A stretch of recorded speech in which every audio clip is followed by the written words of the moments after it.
What is up guys, TechRex here. So a lot of people have been complaining recently that the new iPhone 7 lacks the headphone jack. It's something that's been on every generation model iPhone.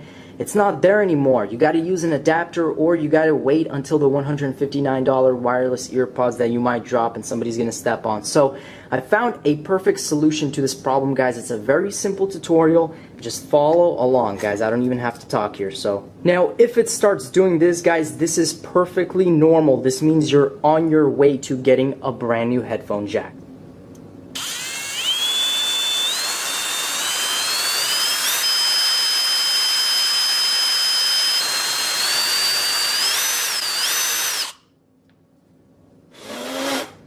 And just like that, guys, you have your brand new fully built 3.5mm headphone jack. And best of all, you can take your headphones, the ones you've always loved and known, you plug it in,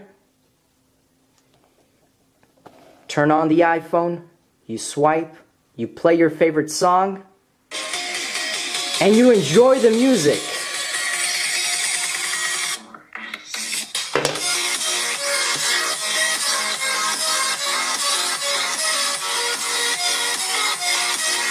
Peace out.